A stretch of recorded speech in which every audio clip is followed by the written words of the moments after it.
Oh, boom. It works. All right. Hi, everybody. My name is Mo Elias. I own a frame shop in New York called Big Apple Art Gallery and Framing. And today we have a conversation really with mind like-minded people about marketing for frame shops. So we toss a coin. I'm going to introduce Meg first. Meg Glasgow is playing the long game. She began her framing career 33 years ago while living in Portugal. She founded Finer Frames in 1999 near Boise, Idaho, on principle of providing design-focused conservation framing. Despite heavy competition and economic challenges, she has continued to build a successful brand that got her noticed, winning Business of the Year, Idaho's Woman of the Year nominee 3 times, Larson Juhl's Design Star. I was there. Uh, She's laid out her marketing strategies in her latest book, Recharge Your Business, that's available at magglasgow.com/shop. There's the book. I have a copy of it, and I will put a link to that book afterwards in the first comment. So make sure to look for that. Meg believes in doubling down on local marketing, long-term relationships, and nature walks along the river. You can find her on Facebook at finerframes.com, no spaces, and then on Instagram at finer_frames.com. I'm going to put direct links to that also in the first comments. Welcome, Meg. Thanks. Glad to be here. Thank you. Likewise, we got Sheila. Sheila's worked in the framing industry since 1999. She was the general manager for her family business. One of her businesses was craft and framing shop. She went to framing school to learn framing to be a better boss. She was. I'm having a hard time with that sentence. She was. It was love at first chop. Yeah. Love at first chop. She's been involved in framing ever since in one form or another as a manager or an owner in a framing business. She worked 17 years as a marketing director for a large real estate company and minored in business and marketing in college at the University of Alaska, Anchorage. She moved to Vegas in 2020 after closing her shop, receiving a lucrative job offer as a VP of marketing. Then COVID happens and she was laid off. She ended up working in a high-end gallery in Vegas, which eventually led to working for Framery in customer relations, training, and product development. She loves her job, and she get to talk to a few fellow framers every day from all over the world. I give her a call sometimes myself. Mm-hmm. Welcome, Sheila. Thank you. All right, we're going to jump right into this. Meg, let's talk about local SEO. Sheila, you jump in as it happens. Okay, sure. What do you got? Well, I think your local SEO, your search engine optimization, is the number one thing you could do for your business, which I'm so glad to see that you led with this. So there's several things that you can do. First of all, you should be optimizing your Google business page first and foremost. They just recently split that off so you can control it now with Maps, or what's the other one? Google Search or Google Maps. You can control your business page that way. So you should be updating that frequently with new events, project photos. Try to post there at least once a week, and that will help patrons find you when they're searching in Google. So I think that's really important. Also, adding geotags to all your social posts is a good idea. And making sure that you're adding those geotags on your website pages and whatnot as you're updating your website frequently as well. All really, really important. So people can find you in your hometown. Like geotag meaning, hey, I'm in New York, I'm doing this. I'm in California, I'm doing this. Is that what it is? Geotags? Yeah. Yes. So on social posts, it gives you an opportunity to tag your photos about what community that you're in. So that means that on Instagram, if I'm tagging that I'm located in Eagle, Idaho or Boise, Idaho, that means that people are in my own geographic area are more likely to see my posts come up in their feed organically. Sheila? Yeah, I think those are great ideas, and there's so many things you can do. I know when I talk to a lot of framers, and since I deal in a software company, I hear a lot of, I'm a framer, not a computer person. I don't know how to do that. And so rest assured that either maybe buy Meg's book and you can learn how to do it yourself, or I hired someone to do it for me and take care of it because I just didn't have time to do it in my own little shop. But I did do Google AdWords. It was very economical. I think the other thing to do too that's important is to track how people are finding your business. Are they finding it through Google, which probably about 80% of my clients did find us through Google. And so in our POS software, we were able to keep track of that.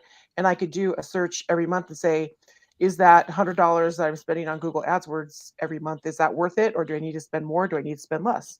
So I think it's important to use those numbers, but also you need to keep track of them and see what's paying off and what's your ROI on those different marketing avenues that you use. So actually, that's a good question. I don't really have a way of tracking except, hey, Mr. Joe Smith with this black frame, how did you find me? How do you do that besides that? Yeah, usually the way I would do it, and anybody who comes in to my shop, the first thing, and I train my team to do this, is that you always ask.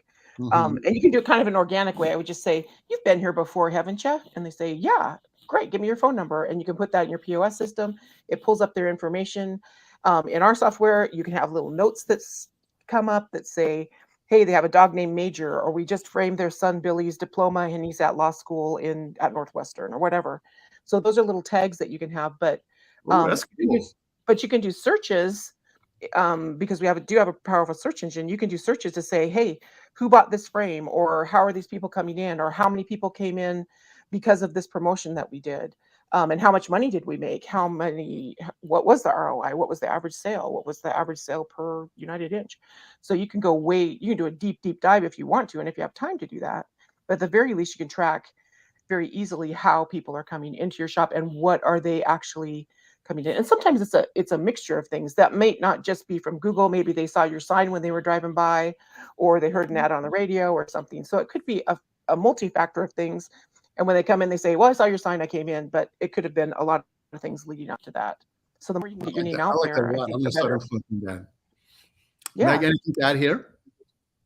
Yeah, I think tracking is really important, and using those kind of metrics is great. And if you're using Google, will send you a report. You can go online too and see how many people are searching your business from desktop, mobile, all those kind of stats you can get as well. And of course, the metrics available through the social media platforms. It gives you a good indication, a good feedback on what kind of content that you're putting out there is most engaging to people. So it's just a great idea to experiment, keep track of those numbers, keep track of the tallies, and then you can make better decisions based on those numbers going forward.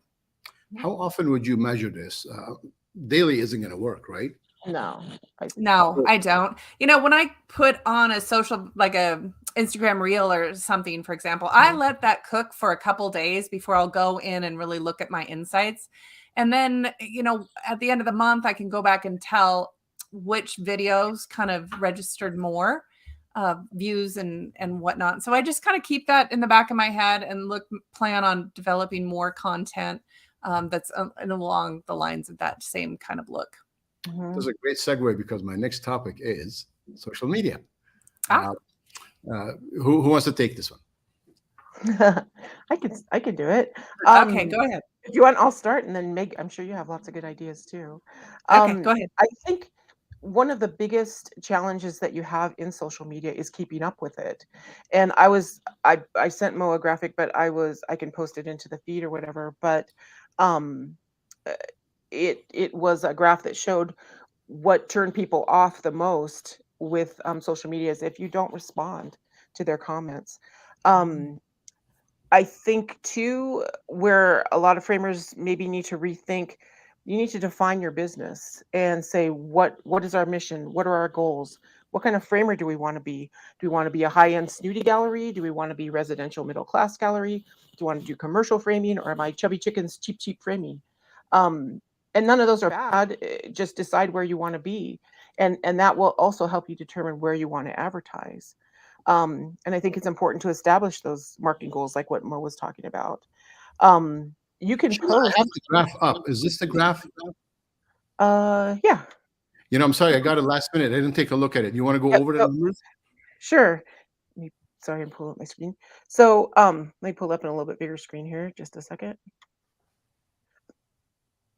So, and that says the actions to make people unfollow a brand, or are you looking at the other one? Actions that make people unfollow a brand on social media. Yep.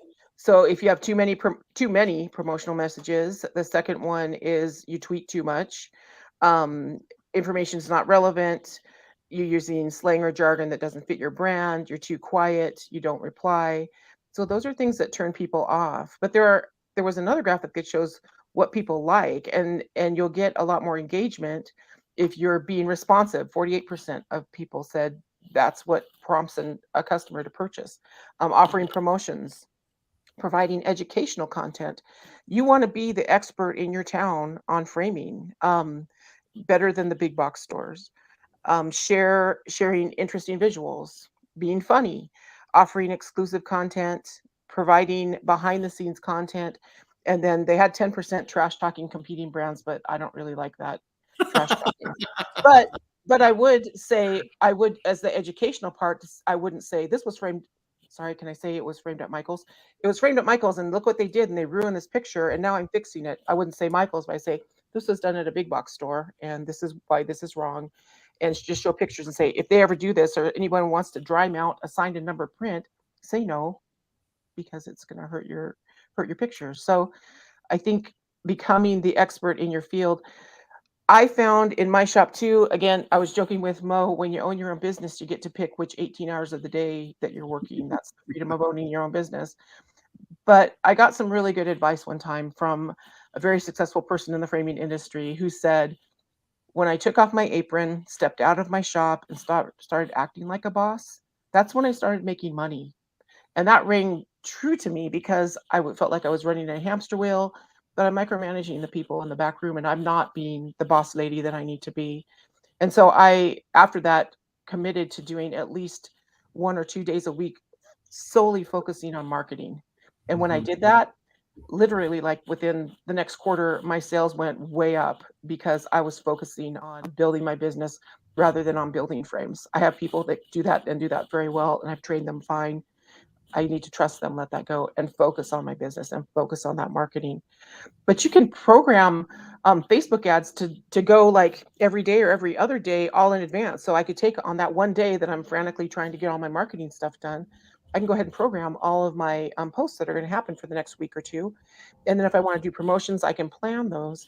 But that's, I think the caveat to that is plan. You need to set goals every month. What are we going to do? Get input from your team. They're working with the customers out at the design table. Get input from them, and maybe you'll get an idea for a cool promotion. There's so much good stuff there, Sheila. So much. I want to pull back a little bit, kind of the 50,000 foot view on before you really put any effort into marketing anything, you really need to know your core business and who is your target customer. And how that target person gets their information, because that is the foundation for everything you're going to do.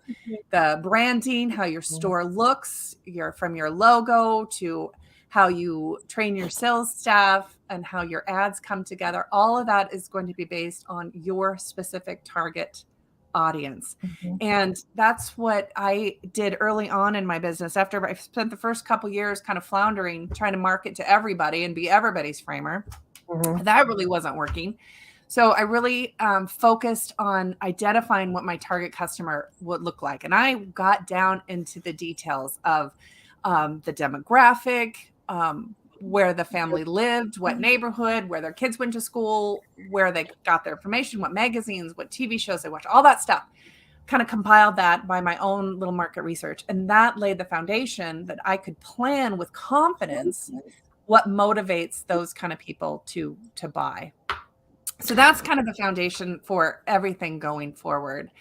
And regardless if we're talking about marketing using social media, I think the most important thing to remember is that it's social. Social media isn't going to be effective if you're showing up and making an offer or making an asking them to do something. They're going to be completely turned off. You got to kind of treat social media kind of a little bit like a cocktail party. Like you never just walk up to somebody and say, "Hey, I'm Meg, buy my stuff," right? But just it's such a turnoff. So approaching it like that, giving people funny little tidbits, cute little quotes, and mix in your offers in amongst some kind of fun content. And I've got some apps. Mhm. that are super helpful. So Sheila mentioned scheduling. So most people know that you can use Creator Studio through, thanks to Meta, that you can schedule on Facebook and Instagram both.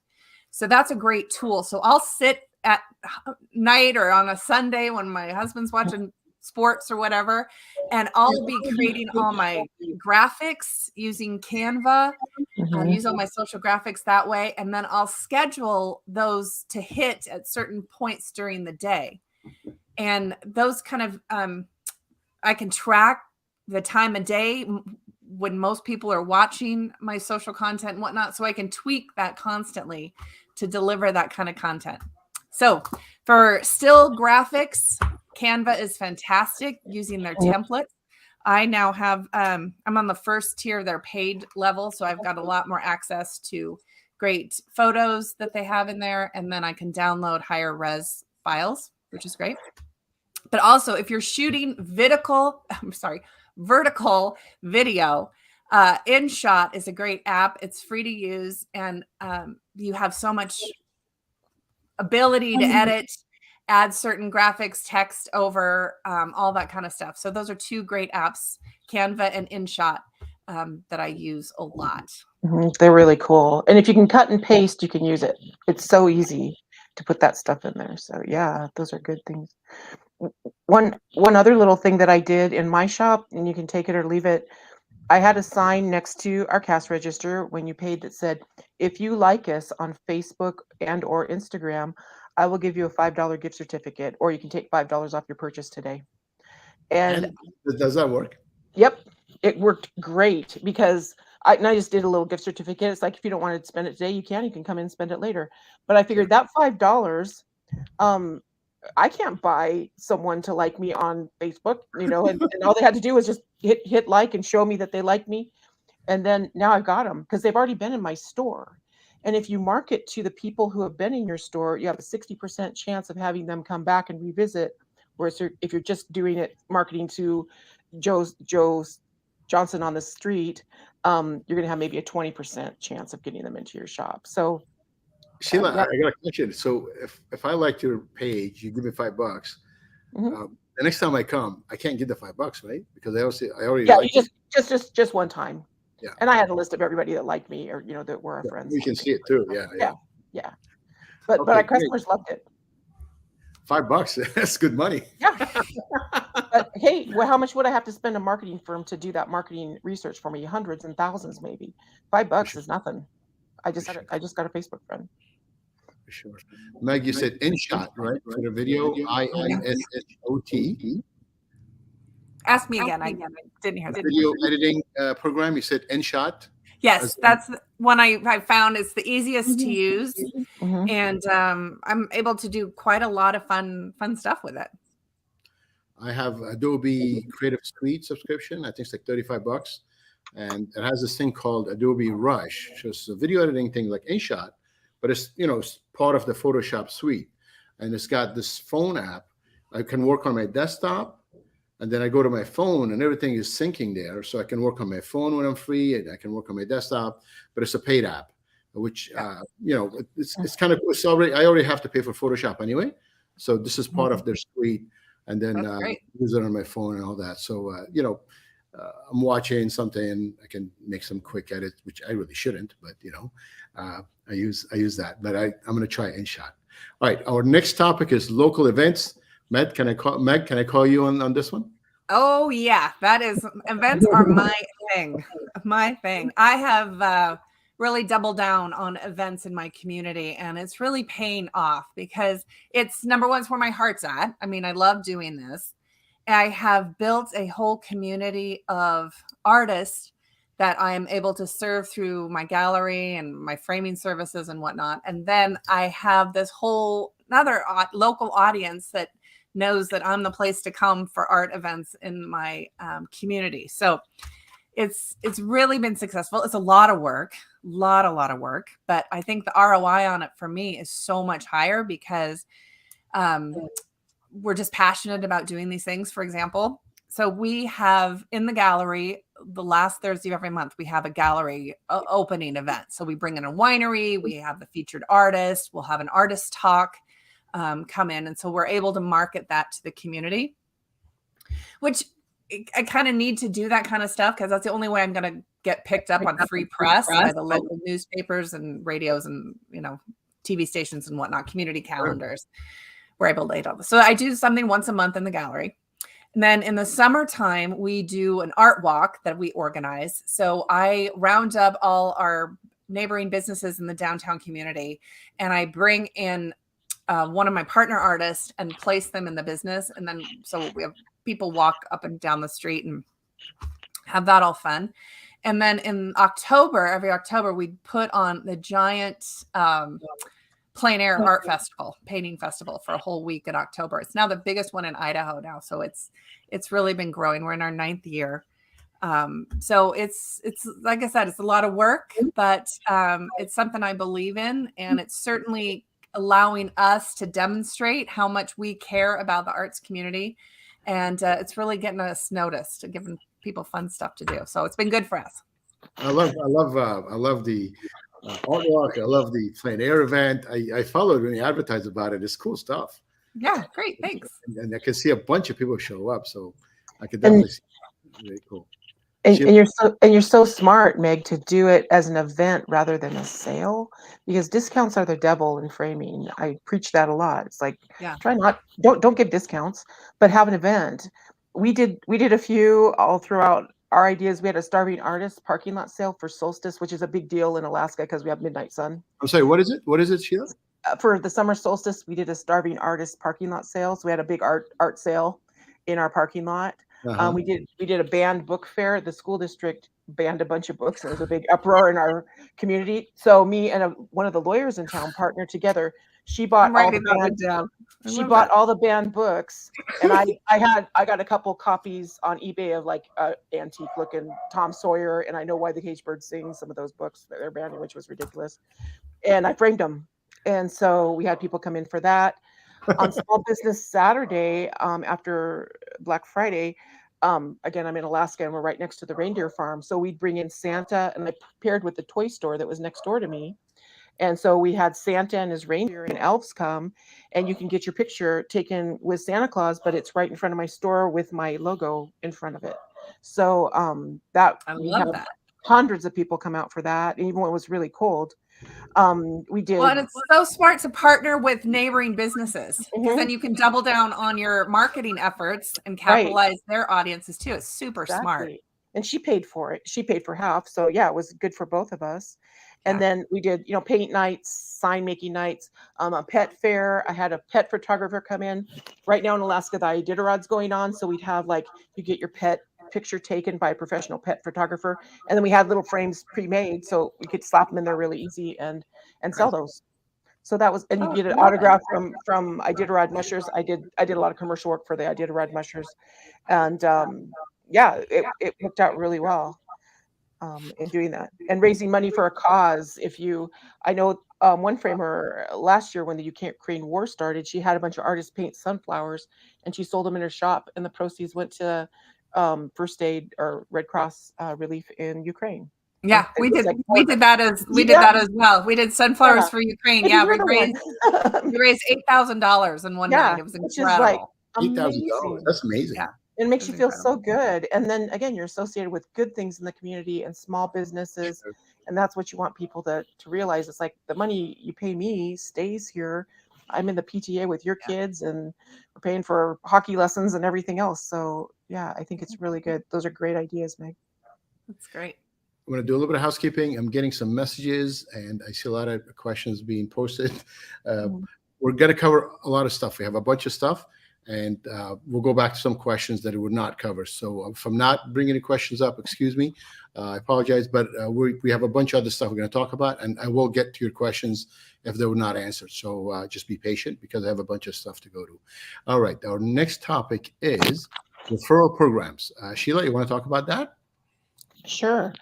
In my POS software, I can keep track of actually who's giving a referral. And I think if you can keep track of that, it's really good. And what I would do, again, I'd kind of go the extra mile. I would write whoever gave that referral a handwritten thank you note to say thank you for referring your friend. That's the best advertising you can ever get. from anybody. And I gave that customer who gave the referral a $10 gift certificate to my store. And I sold giftware and things like that, so they could buy those things. But You boy, see, you know, and a $10 gift certificate. That's great. mhm. And I had a little thing at the bottom of my receipt that I printed out, or the invoice that we give to our customer, to say refer a friend and get $10. So Oh, boy, you even advertise it as a refer me and then get Mhm. the money, not just, Yeah.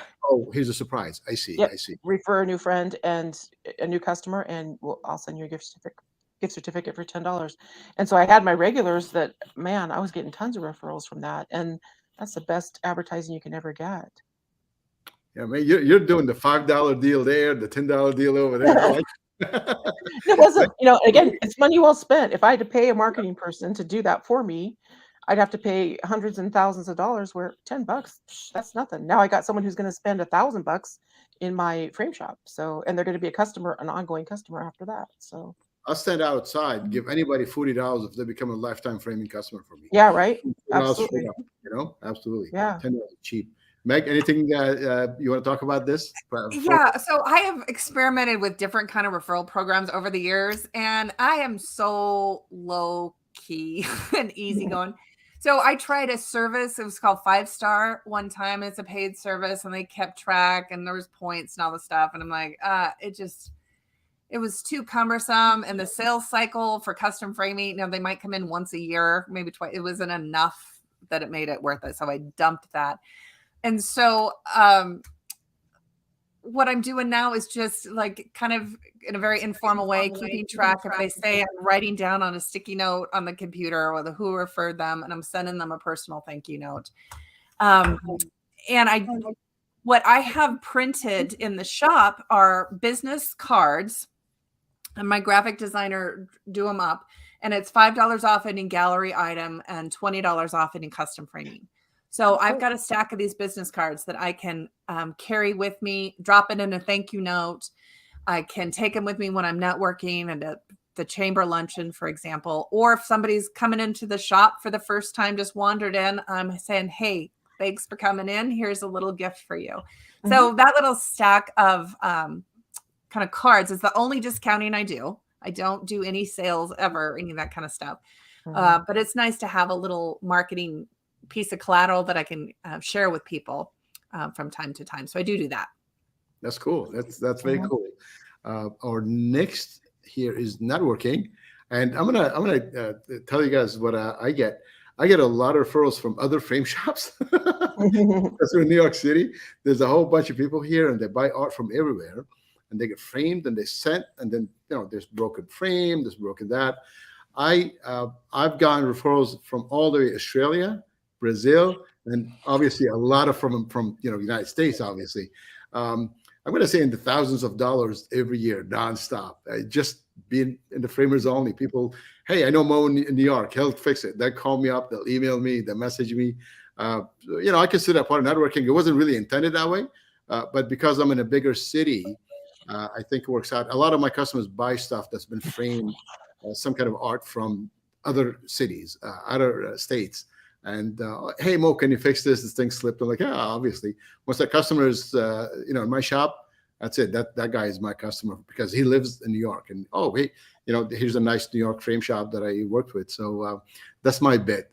You guys want to take networking? That's great. I love the creativity. I mean, how that's working out for you.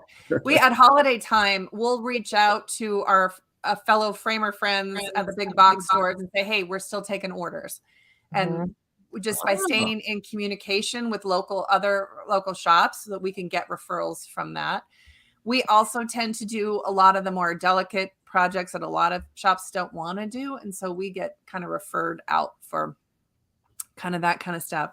If you are lucky enough to have a history museum in your area, a military museum, great to reach out to those people, maybe give them some marketing pieces.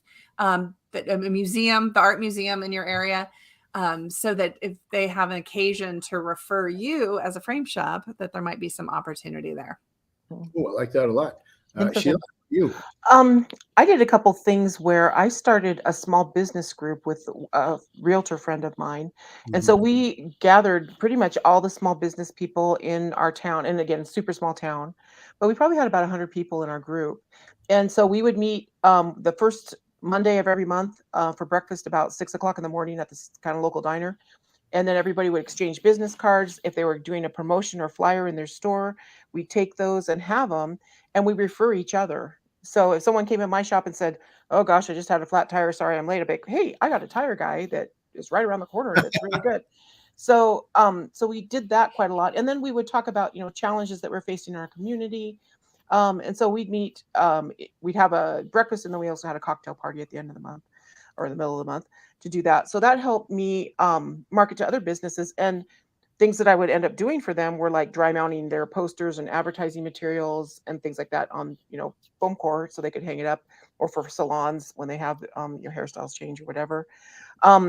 The other thing that I did too was really look for that niche marketing, and like what Meg was saying about really looking at your demographics, look at age, look at income level, look at ethnicity, because there might be a cultural niche in there that you could find that that you can expand that and market to that group. In my town, my son is part Native Alaskan, and so we marketed to specifically the Native Alaskan group. And oh my gosh, yeah, I was their framer. That they brought everything to me, all the folks in our town.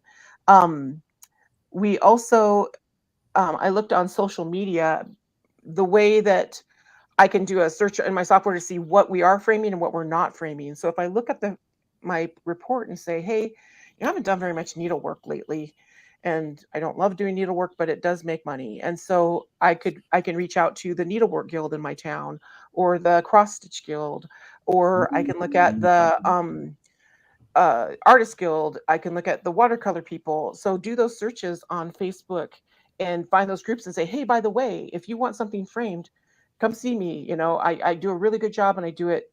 I do conservation framing. It's going to look beautiful, and yeah, come say hi." The other thing I found, go ahead. Good, Mike. Oh, I just wanted to add one more group to that list of yours are the disaster repair companies in your area. Yeah. Oh gosh. Yeah. I'm so glad you brought that up. I did Disaster tons repair? of reclamation work. Yeah, the disaster people that are working Mhm. off insurance claims and whatnot, fire, Yep. flood, all that kind of stuff. So if you are able to do any of that kind of repair work, Mhm. any mold remediation, all that kind of stuff, Yeah. share your services with those companies, because those It's a- can be very lucrative projects. It's a pain, but yeah, I made thousands doing that. And they were in my small business group, the reclamation people. So if there's any smoke damage, fires, floods, that type of thing. The other niche that I found was comic book art. Who'd have thunk it? But one of my friends opened a comic book store, and Yeah. I didn't realize that was a thing. I'm an old lady. I don't read comic books anymore, but that's a huge thing, and it's a younger market. What do you And frame? You frame the comic book? no, they have actual art that people draw or they copy it. And so artists Right. actually are doing comic book art. Yeah, who thunk it? But I made thousands framing that. And it was really fun because they're younger. They're not, and my average sale of that was probably $300 to $500, but Not bad. not bad. And they're younger framers. And while their tastes are not my tastes, those tastes will become more sophisticated as time goes on, and they'll be coming in when they grow up and buy a house and all those things. So, but that was a huge group. And so I would display things in their comic book store, and I do super fun things and put LED lights and bat signals and stuff because I had a CMC. So it was easy to cut that stuff and put those in. And then the other thing I did was pair with realtors, because what gets broken in a move? Art, Right. glass. Yeah. And so you I know, companies, also moving companies all the time. maids. yeah. They I've pay. done a lot of work for maids Oh, maids, me too. I Yep. feel bad for them. that have broken they- stuff. Yeah. Or they clean things with the wrong cleaner. Yeah. Yeah, I've had that happen. Yeah, realtors were great. And they usually do, my realtor friends did like a little gift basket when someone bought a house. So I give them a gift certificate to come into my shop, and we'll do frame repair or free labor on glass repair or So whatever. this is you. So And it you gets them you had a job in real estate, right? So you had the connections. Mhm. How Yeah. would people like me be connected to those realtors? I would just reach out and say, "Hey, by the way, and I probably maybe go with more of your local people rather than the huge giant realtors. But in your place, gosh, Everybody's here. real estate selling Well, yeah, here in Las Vegas, again, like in Summerlin and stuff in the gallery I worked in here, people are framing, oversized pieces for their McMansions that they have. And Yeah. so, yeah, I just reach out. Just doesn't hurt. All they can say is no and say, hey, by the way, if you have anybody who has something damaged in their move, come see me and I'll give you the friend price on that. I like that. Hey, Mo, would this be a good place to interject about networking in Facebook groups? Let's do it. I think this is the right place. Sure. So I think Facebook groups are very powerful. I mean, Framers Only is a great example of, right, what you've been able to do, Mo, and this bringing the framers together. But think about your own business and the community that you can create around your own shop. We've got a couple different private groups that I have for the gallery artists, the team of artists that I've selected for that particular year. And so I can communicate with them. They can share information back and forth. So I've got that group. I've also got a group devoted to plein air painters around where my company is the hub, but they're sharing tips and tricks and all that kind of stuff in there. So it's a great way to network and find out and make sure that you're monitoring those comments and stuff. So every time that there's an opportunity comes up that kind of flags like, hey, this person needs my services, you can act on that. And so I think Facebook groups are often overlooked, but a great place to build community around your business. This is such a good idea. I did a gig poster for a customer of mine, and I sent him beautiful pictures. I took pictures of the post ops. They did really nice, and I sent it to him on Facebook Messenger because he's friends with me on Facebook Messenger. And all of a sudden, I started getting calls in the store 2 hours later. And I'm like, oh, what's going on? And all these guys. So he shared those in one of those gig collecting poster groups. He shared it on his own. Oh my God, I must have got at least 18 framing orders out of that within days. Wow. So they're very powerful for sure. Yeah. That's awesome. Yeah. But you can't like, I couldn't post that, He's in the group. He's very genuinely in love with what I did for him. It's like, hey, this guy did a great job, and here's what he did. So that worked out for me. I couldn't just go and post there. But and it means more. I mean, ideally, you want your customers to be evangelists for your business. That is the sweet spot for sure. Yeah, that worked out really well. Yeah. All right. So you guys want to move to the next topic? What's next? Direct mail. All right. Has anybody done direct mail? Yeah. Oh, ages ago. So I have this idea.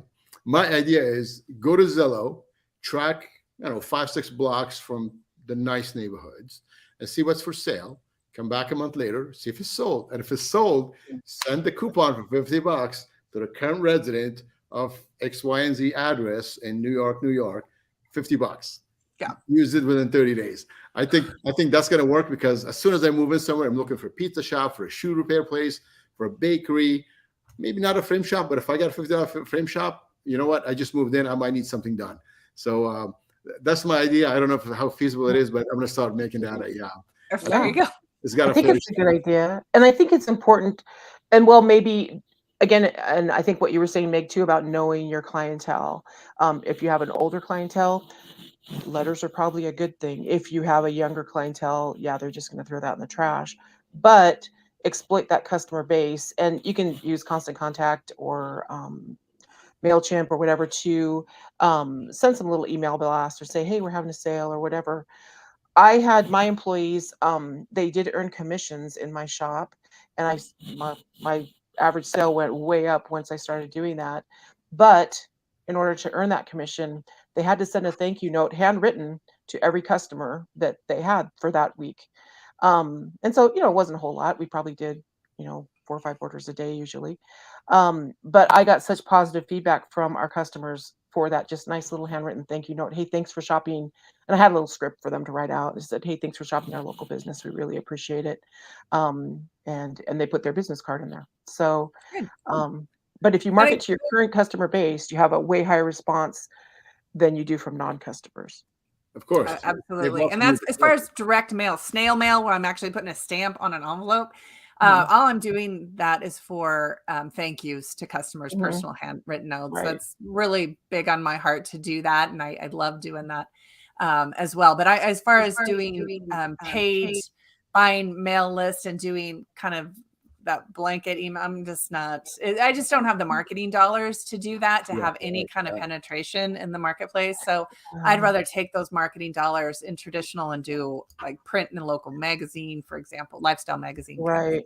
More Well, apt to do something like that. For $500, you could do a crazy good targeted marketing campaign on Facebook or Instagram and Wait a get second. Oh, yeah. Wait a second. Let me prep my. Yeah.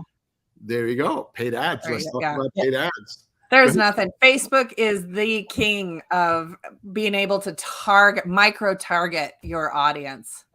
And it's just kind of the best thing going now. I'm not doing a lot of paid advertising on Facebook, but boy, if you want to hit a certain demographic, it's easy to do in your geographic little area.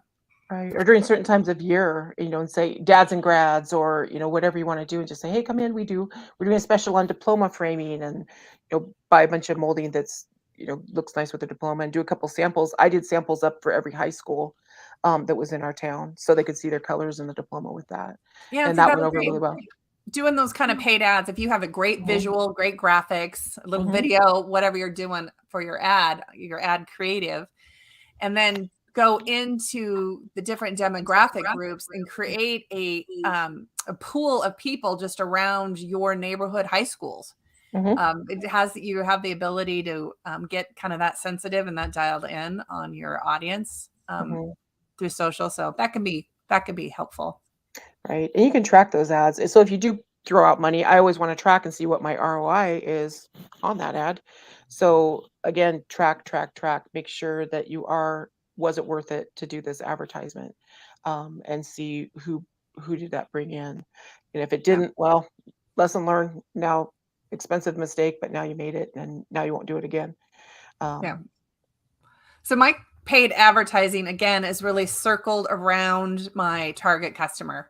So there's a local high-end lifestyle magazine. So I'll do a half-page ad in that advertising the gallery show, and then the other half is kind of just general branding for my company that ties to the look of my website, that ties to the business card and the look of the store. So we kind of do that. And then the only other thing I'm doing paid right now are Google AdWords. So I'm spending a couple $100 a month with Google, and just improving my searchability in my local area. So does that work? Yeah. We've seen, with the exception of probably March, we've seen really exponential growth over the last month to month over the last 2 years. And then March 1st, everything came to a screeching halt.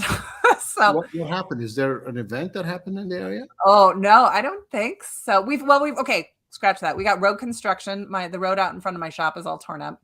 I think you've got some sour economic news that's happening, and it's tax season. So historically, this is a time of year that we always see a drop off in sales, but we kind of prepared for this, and we'll just ride it out. It's a good time to get the shop clean, work on training a little bit more.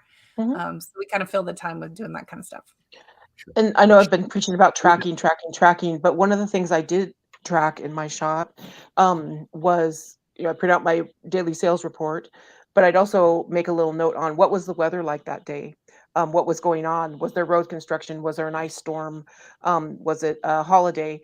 And then when you start getting a little more data into your website or your database is what I mean to say, then you can track that and say, okay, our sales are way up this year. What happened? Oh yeah, last year we had ice storms. Or our sales are way down this year. Well, last year we had unseasonably warm weather, 70 degrees in January, so people were out and about. So it's good to make little notes about kind of what was going on and what happened that day, and then you can go back the next year and see, was there something off that made our sales off that day, or why is it up, or why is it down? But it's important to make little notes and track what's going on with your advertising. That's cool. I never thought of it even to that molecular point of the weather and the traffic. That's pretty. And I'm in Alaska.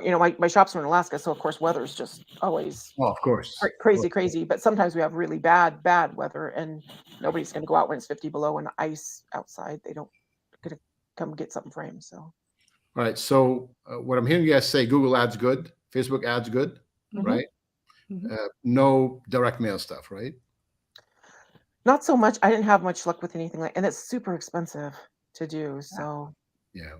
if you have it in your budget, but think about what you do when you get your mail. When you come home, I see all these postcards. I don't read them. They just Yeah. go into recycling.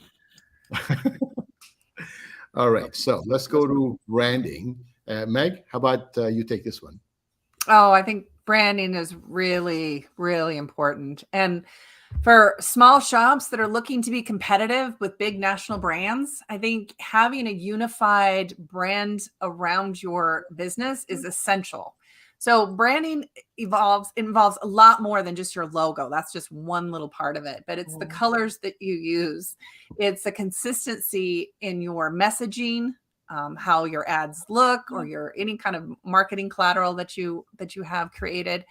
It's just really, really important. And it's so important. In fact, I think it's really important to bring a professional in on, so that you not have a fresh eye, a professional graphic designer, for example, that can help you with that. But even so, you need to be able to drive the direction on how that goes. So again, it goes back to 100%. Who is your target customer? What motivates them? So knowing that information, you can kind of craft a look, a design aesthetic that involves your store windows and your how your store is decorated, and all of that stuff really needs to be incorporated into one unified look. Mhm. So what's really branding? It's not just graphics, right? What else is involved in branding? I have a hard time understanding that concept. Well, branding is really look of it as the voice of your store. What it's about, the kind of the heart and soul of what your business is about. And so your branding, which would be your color scheme, your logo, how your store signage looks, how right down to the fact that if you've got dust and cobwebs and stuff in your front windows of your shop, that reflects on Mhm. your Yeah, company sure, sure, brand. sure. Mhm. So it's also the voice in which you speak on social media. It's how responsive you are to inquiries and messaging and emails that you're getting for customers. So it's all of that kind of wrapped into one, and it's really it's the face of your business for sure. Mhm.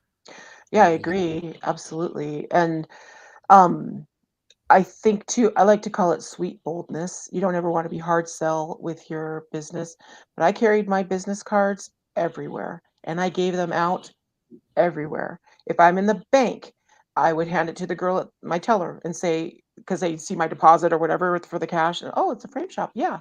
Oh, do you have anything that needs to be framed? Sure. Well, here's my card. Come see me. I'd love to help you out. Give those cards out everywhere. At the grocery store, be lousy with them, be throwing cards. You get a card. You get a card. You get a card. But don't be afraid to pass those out and to open your mouth when I go to a restaurant and I see their ugly framing. I'll go ask for the manager, and, hey, by the way, I can go ahead. Let's fix that. Or when I went to the doctor's office, I'm like, ugh, your art's horrible. Here, come see me. And so all those opportunities, and we see frames everywhere because we're framers. Yeah. But anywhere you see an ugly frame, give that person your card. In the beauty shop, they have all these faded old, 1980s hairstyles in there. Come on, let's if you do want to improve your advertising materials, I can help you with that. I'm your girl. And I made pens and bags. They banned plastic bags in our town for environmental reasons. So I got a bunch of cloth bags, very inexpensive, less than $1 a piece when I ordered them in bulk. And so I had cloth bags with my beautiful logo on it. And so everybody's running around town with my frame shop bags and using them at the Nice. grocery store. That's So pretty cool. I might go to Trader Joe's and give some out to the people, yeah. 'Cause our city, I think our state banned plastic bags. That's another Mhm. topic. All right, so we are going to store merchandise. Meg, you suggested this, so I want to hear Oh from you. yeah. This is my thing. This is my thing. Oh my gosh, people. We are in the design business. And I can't tell you how many frame shops I've been to that you Mhm. would never guess that the design is the forefront of what the business is all about. And so I have known too many framers over the years that I've been doing this and speaking and talking to helping other framers and whatnot that are very happy to go grab the old nasty molding that they've had in the back room for 10 years and put that on a frame display and put it on their retail showroom floor. And I'm like, people, if they didn't want that frame in the last 10 years, they're not going to want it now. I am a firm believer that your walls in your shop are your resume. This is where you need to shine. This is where you need to trick out and do the fancy mat cuts and the fabric wraps and the fillets and the floated mounts and all of that kind of fun stuff that you can use as a sales tool on your counter, which is super helpful. And I think the other thing that does, if you have prices for those kind of high-end framing techniques on the store wall of your store display, for example, I think it gives people a realistic idea when they come in maybe for the first time and to get a better sense of what your pricing is going to be like. So please take advantage. All your vendors offer discounts for new molding launches, for example. They will help you and discount product for you to put that new product on your showroom walls because you want to be at the forefront of design trends. And, you know, we've got a lot of competition in our industry for a lot of discretionary dollars. And I would really encourage you to step up your design and really kind of dazzle people with what you can do. Yeah, absolutely agree with that. I took some of the classes, Meg, and I do that. I have some really cool stuff. I have a jersey here. It's retails for about $3,500. Anybody comes in and go, "Oh my God, it looks great," but then they end up paying like $600-700 because that's your, you know, that's your all-star. You know, that can afford the rookie. You know, right? Exactly. Yeah. Exactly. And it sounds so cheap now that, hey, this guy's selling a $3,000 one. You know, I can spend $500-600. Yeah, exactly. Makes them feel better about it. Yeah. Right. Sheila, you have anything about this? Yeah, absolutely. I 100% agree with Meg. You need to have your store, have samples of your work and do your best work and your most expensive work. Because then, that you start high and maybe you'll meet somewhere in the middle if you have that $2,000 frame job on your wall, but then maybe you can sell one for $1,000. I think also something that we overlook as framers because we are so busy is not checking out your competition. You must check your competition. Go to other art galleries, go see what they're doing. A lot of times you'll feel better about what's going on in your shop. And maybe sometimes you'll be like, oh, maybe we need to step up our game a little bit. So do make that time. And again, that's part of your marketing. So take half an hour that day, leave the shop and go check out some other galleries and see what's going on with them. I'm glad you said that, Sheila. I can't go anywhere. I think, Sheila, that's a good suggestion. And I would also encourage you to think about that discretionary dollar that your customer is choosing to spend, that $500, $1,000 on a custom frame, could also be money that they're spending at Home Depot or at Pottery Barn or, you know, I look at my competition as far beyond just other picture frames because it's that same discretionary dollar. So keep a really close eye on design trends, what Restoration Hardware is doing, what Pottery Barn is doing, what they're showing, what colors and the design aesthetics, and dial into that and see if you can adapt some of those into your little shop so you can stay looking fresh and exciting to your buyers. And they have the international market here in Las Vegas. They do that usually in July, and that has all the furniture designers. I sold just little giftware stuff in my shop too, so that's why I would go to that store. But all the upcoming trends for the coming year are at that show. So, and you can go online and kind of see what the trends are. But yeah, I absolutely agree, Meg. That's really important to check everybody and see what's coming up. You know, is Farmhouse over? I hope so. But yeah. Wait, I'm just getting into it. Sorry. I think it's over. I hope it's over. Now it's isn't it mid-century modern now kind of is the thing, or maybe that's going out. It's going out, but I don't know. All right. Hey guys, I thank you. We're gonna take some questions. I compiled a bunch of questions here. I'm going to go quickly to that. Guys, if you have any questions, type it. Now is the time. All right, hold on. So let me see. You're pretty good at multitasking, Mo. Yeah, I did a great job. I'm trying to pretend I don't have a phone in my hand, but when I do this, it's obvious. All right, let's see here. Okay, question one. I'm going to read a bunch of questions, and we're going to go quick. What marketing channels have been most effective for your frame shop? Google Ads? Yeah, I think local search is most important. And that I would also add to that the local events and what I've done. And to promote local events, the channels I'm using are my own database. I'm doing paid ads a lot of times, advertising events through local stuff on print publications, and then Facebook and Instagram, local marketing. All the big guys, really, right? Yeah. Okay. What types of content do you create for your marketing? How do you develop it? God, that's a gigantic question. It's such a mix. Because we're going to run out of time. You want to skip that? Okay, it's just this big vertical video. Do vertical video reels on Instagram and on Facebook. I'm hearing TikTok. No. Maybe. I think. Where's your audience? Right. I sell to 40-plus-year-old rich people, and they're not really in the TikTok. My audience are young. My audience are like 25, 26, 27. And they spend money. Yeah, it's exactly market to that audience. Yeah, but it goes back to who's your audience. Sure, yeah. Sure. So it's going to be different for everybody. As long as you know your audience and where they're at, stick with that. And I think stay genuine and real, and let your personality kind of come through in that shop and in your ads and things like that. I mean, I'm kind of trying to be a little bit funny. I don't know if I am or not, but yeah, we try and be lighthearted and fun, and that seemed to draw people in, where it's like, oh, this is a friendly, fun place. It's not going to be stuffy and fancy schmancy gallery where they're going to look down their nose at me when I walk in the door. All right, next question. I do have a resource for those of you out there that are looking for ideas on creating content. There is a podcast that you should be dialed into. It's called Social Media Examiner. And within that, there's several different talk shows and whatnot that they do. But it's very searchable. They've got a great, strong YouTube channel. So you can go on and look at what kind of content is most engaging, how to maximize your hashtags and all that kind of good stuff. So go check out Social Media Examiner. Does anybody advertise on local radio? Yes. Yeah? I do. Yeah. It's good?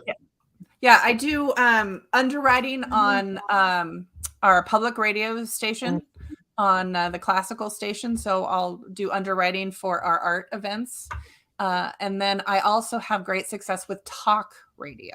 Mm-hmm. And I read my own ads. I'm giving them an important little tip, and so they feel like they're getting something. And the reason I like talk radio is because people tune in to listen. It's not like regular music radio where it's just background kind of stuff. So I've noticed stuff gets a little more traction on that. That's cool. How do you differentiate your frame shop from competitors in your marketing? Number one thing that I do is training. We do a lot of sales training in my shop. And so we do every Tuesday, we have a different topic. I bring in the staff an hour early, and we sit and we go over whatever the sales technique we're talking about, the customer service focus I want them to have, might be a framing technique, whatever. But that point of differentiation is the service, the level of service my customers get. And that is because I'm investing in my staff. Mm-hmm. Absolutely. We'd have a little morning huddle every morning, 15 minutes before the store opened, and go over a trading thing. This is how you do this. And yeah, absolutely. You want to keep your team involved in that. And then they feel invested in your business too. Mm-hmm. So Yeah. Sheila, you open, so your staff is there on the clock before the store is open? Mm-hmm. Yeah, and they got paid for it, of course. But yeah, they come in quarter till, and we just get things set up, and then have a little huddle if there were any questions or anything that happened from the day before. But I would focus on training too, and say, hey, this is how you do this type of mount, or hey, I just learned this new thing, or just let's look at this new molding and see what came in. And this is the price point. And we go through how to handle customer objections, how to answer the phone properly. How do you deal with these kind of questions or problems getting up? Because what I want to do, and it's like my customers, I'm not going to be there all the time at the shop. Like I want, but any customer that comes in, I want them to have the same level of care and experience. And I want the customer to feel appreciated no matter what employee is serving them. And so there's 4 of us in the shop, and everybody is kind of cross-trained on each other's jobs. So it's created a very fluid environment. And I think that's it's not really direct marketing or traditional marketing, not being thinking it that way, but it's the investment is so worth it because they're the front lines. Absolutely. Right. That Right. makes a lot of sense. And the other side of that too is knowing your competition. What do they do well? What do they don't do well? What are their design tastes? One of the galleries in my town, I mean, she was stuck in the 90s and she eventually went out of business. She was blaming the big box stores, but it wasn't the big box stores. Her aesthetic was so old and tired and dated. That's what was killing her business. And especially in demographic, my demographic was like 25 to 35. They're young. They're first time home buyers. They're doing, new and fresh and modern decor, not old Doolittle prints. I got 2 more questions, and we're going to end this. Have you ever collaborated with other businesses or a marketing campaign, and how did it perform? Collaborating with other businesses, yes. So we do with for example, our plein air festival that we do. So we partner with the organization, and so we cross market that way. In the events that we do in town, we the art walk, for example. So we're cross marketing and partnering with other downtown businesses. So there's lots of opportunities there. If you do a little shopping center advertising co-op kind of a thing, there's just so many ways that cooperative advertising is going to work for you. And it's smart to do because it cuts your expenses in half. So why wouldn't you want to do it? And it creates community, right? You make friends with the pizza shop guy, and he's going to send you customers. You send him customers. I like that idea. That's cool. All right, Sheila, anything to add on this? Yeah, I think you're exactly right. We would do the same thing. I partnered with the other stores in my shopping mall that I was at. We refer people to each other. In fact, one of the gals that had a clothing store would actually walk her customers down to my store and say, "She does such good work. You need to come get your stuff framed here." And I would do the same thing with her. She'd give me her flyers and things for her sales, and I'd pass them out to customers when they came in. But yeah, we're all small business people. We're all working hard. We need to help each other and support each other. Yeah, Right. for sure. We have a last question. How do you decide on your marketing budget and allocate funds to different channels? Yeah. Well, to Sheila's point, metrics, right? You track those metrics. I think it's an average. Most small businesses spend about 10% of their revenue on advertising and marketing efforts. I'm way under that. I'm less than 2% of my gross revenue, what I'm spending on paid advertising, because not only am I just cheap, but I find other ways that are more effective, and using social media, which is largely free, doing the events that builds goodwill in my community. I tend to spend more resources doing those kind of things than paid ads on my budget. In business school, they said 15 to 20% of your gross should be spent on advertising, but that was a while ago when I was back in the olden days when I was back in college. I think that might be a little high for the framing industry, but again, factor in at least, I'd say, between 5 to 10% of your budget-ish, and whatever you can afford. But you got to spend money to make money, and if you have that, a budget's just a suggestion. If you go under that, great. If you go a little bit over that, that's okay too. But do at least have a number in mind, just like you do in your home. You have your budget. Sometimes the washing machine breaks and you got to spend a little extra money. But yeah, have a goal and have a budget, and then that'll help you stay on track too, and not get sidetracked and maybe buying ads that you shouldn't be buying. Say, yeah, that's really not my budget. Hey guys, this was great stuff. I appreciate you guys taking the time. I'm going to give you guys the stage to say any final words. Sheila, we're going to go with you first. Great. Well, thank you so much for having me. It's been a pleasure. I love talking to other framers. It's so exciting. And I would say the best thing you can do for yourself is just, again, track your sales. POS software helps with that. And I'm not trying to do a commercial for Frame Ready. Check them all out and see which one works best for you. But you really should try and have some type of POS software in your framing business. If you're not, you're really losing out on some really good opportunities and ways to track those metrics, and it pays for itself. Thank you. Nice. Meg? Yeah, good stuff. I've got a book resource that I would like to recommend. So it's called The New Rules of Marketing and PR by David Meerman Scott. He's just did an update so it's got a lot of tech and digital stuff in there as well. And so that's a really great resource. It's, again, the social media examiner for podcasting. I really like. And then if you want something specific to the framing industry, I've got mine too. I've got like 10 copies left. It's they're almost gone. PFM, they also have it in their bookstore as well. So you can get it there or get it at megglasgow.com. That's a good book. I give it a review, an honest review. It's a great book. It's an easy read. So it's not a bunch of stuff. It's just to the point. Do this, do that. Here's what I do. So that's a great book, Meg. I really appreciate that. Great. That was a very, very nice book. Thank you. Thank you, everybody. And I wish you all a good night.